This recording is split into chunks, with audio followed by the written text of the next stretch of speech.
The title of this book is The Ancient Book or The Sleeping Seven. This book can be found in the River Sound or Paterdamus Library, which is where I'm located on screen currently. And this book is involved with the In Aid of the Myreque quest. I hope you guys enjoy this reading. Though little is known of the Fourth Age, especially in the land now known as Mauritania, some of the small details of that dark time do yet remain. This work is as complete an account as can be mustered by the author. Its purpose is to straighten the times and tales of those would-be heroes buried under Paterdamus. The data here are vague at best, and no truer gauge could be hardly best sought.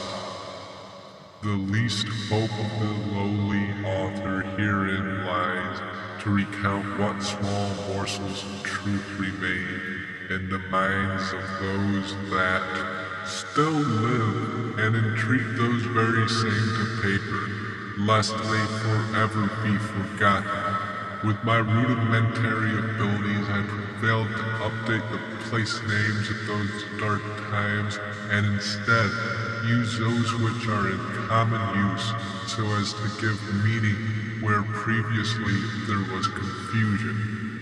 8 centuries and a score into the history of our land, there came a darkness which fell about the land once called Hollowvale. The queen of that sad time, and Icene of formidable power, became to be deposed by his dark self and his lords. Against all her considerable will, she was forced to kneel and attend his dark self in order that she might save her loving husband, Asclepius.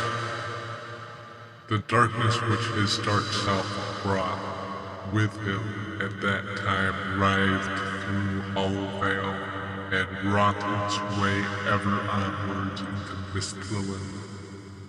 Though many men did slow its passage to what is now called Myreque, none did manage to halt its progress proper, and many brave warriors so employed did die a most painful and lingering death.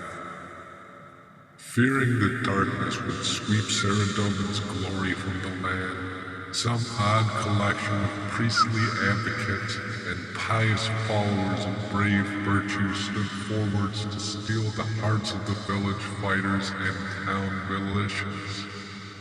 The last defense against the evil now fresh from Hollowvale, and from that time till now called Mauritania. This collection of priestly valor did cast Saradomin's blessings upon the untrained, and fearful fighters in far off, and those of her outside villagers. This did raise bravery, courage, and righteousness in the hearts of these brave young Misthalanian knights.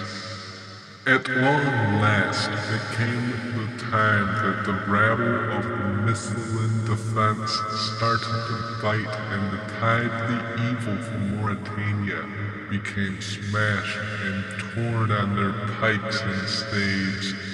All caught courage from the 7 priestly warriors, whose names shall be disgorged forthwith. 1. Irando Caslin, a true leader of the Holy Seven, though rarely ever a footfall in front of a bandit who was ever eager to smash the evil and force the tide back into Mauritania. 2. Sarl Duncan of Edgeville, a pious yet brutal man, When wielding his mace, he led many fighters and skirmishes to keep the evil from spreading and outflanking the group. 3. Friar Twiblick of Taverny, a devout man of worship whose brave talks and uncommon speeches raised the spirits and abilities of men above that of mortals, so they fought as though Guthix himself were at their side, redressing the balance that his dark self had spoilt. 4. Dirigold Templeton of Fallible, a great oak of a man, so well imbued with Saradomin's will and martial ability that he fair commanded people's respect and admiration, and they eagerly followed him into battle. His booming voice rallied men in times of fierce fighting, thus allowing them to regroup and focus their brutal, savage violence, and force capitulation from the writhing, cowardly, evil hordes. 5. Evandus Seargaze of Lumbridge, a deft and well-skilled man of unusual appearance, he held a most bizarre control over some powerful minions of Draken's horde. A rod or staff helped imbue him with such power. Then with the aid of a Gothic serum, he would turn the vile entity, oftentimes destroying the creature instantly, or revert it to its original incarnation, or worst of all, enraging it greatly, much to the chagrin of his holy brothers. 6. Irsil the Pious of Remington, a woman of such noble and just nature that she commanded the will of Miscellanean fighters high in the right, ever at the front of battle, displaying courage and aiding those in need. 7. Xandar Gar of Draenor, a fearless woman, even at such a worthy age.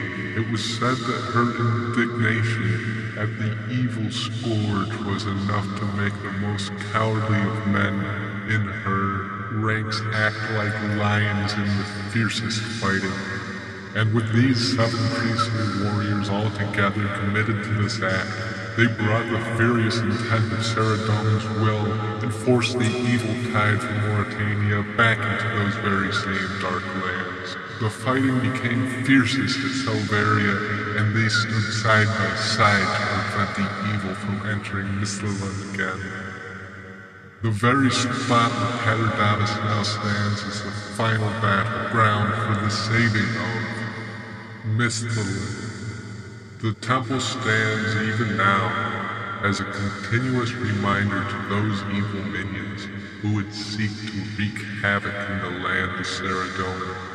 As the priestly brothers and sisters fought on, some of them cast blessings into the salve and sealed it in the vengeful power of Saradomin, who would act as Misthalin's guardian against his dark self.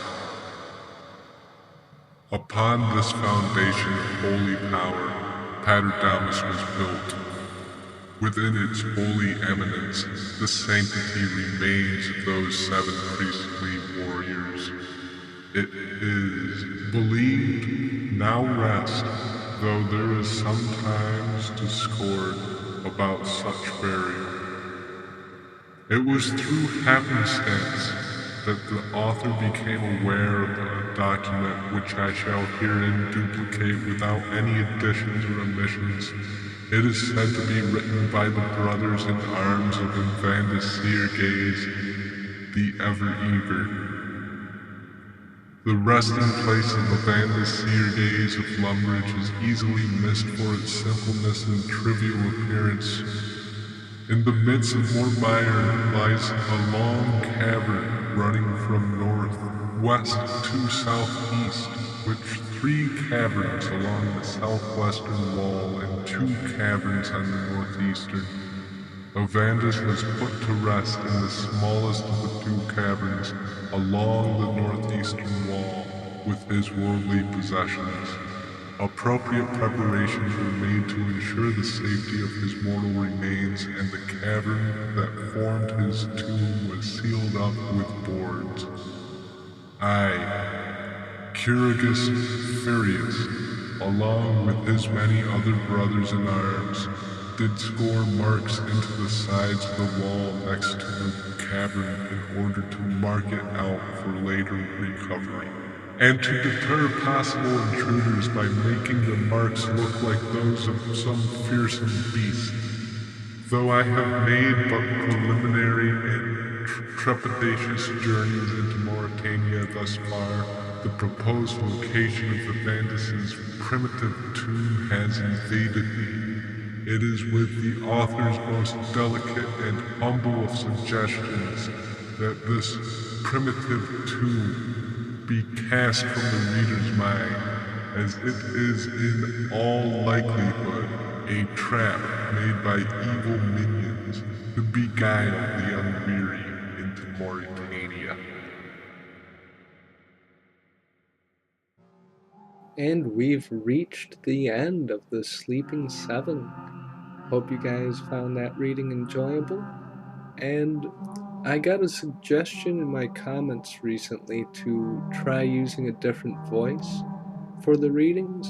Now, I'm not the best at coming up with different voices like those used in cartoon animations and whatnot. So instead, I used a technique from cartoon animations, which is to use various audio effects to manipulate my voice, which is what that reading contained. So if you guys like that sort of thing, let me know and I'll keep doing it. If you guys just like a regular reading, I can do that too. It's really up to the feedback on what I get on whether or not I keep on using different voices. So I appreciate the feedback. Keep it coming so I keep on knowing what to do. All right. Thank you for everything, guys. I'll see you soon with the next one. Peace.